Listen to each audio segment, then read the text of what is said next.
7 নং সমস্যা বলতেছে 9:16 অনুপাতটিকে ব্যস্ত অনুপাতে প্রকাশ করো। ব্যস্ত অনুপাত ব্যস্ত অনুপাতের সংখ্যাটা কি? ব্যস্ত অনুপাতের সংখ্যা হচ্ছে কোনো সরল অনুপাতের অনুপাত এটা একটা সরল অনুপাত। সরল অনুপাত বলতে যে অনুপাতের দুইটা রাশি থাকে সেটাকে বলা হয় সরল অনুপাত।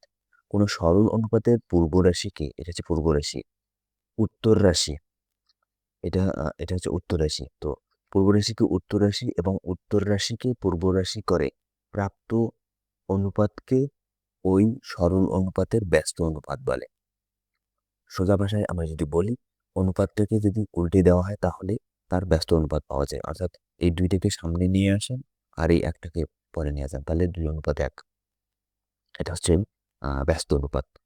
ওকে, এখন অনুপাত তো আমরা বুঝলাম ব্যস্ত অনুপাতটা কি। এখন আমরা এটাকে সমাধানটা করব কিভাবে? চলুন সমাধান করব এভাবে যে দেওয়া আছে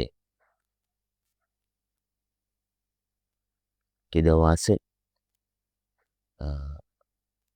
সরল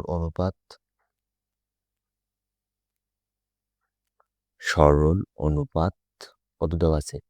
9:16। এখন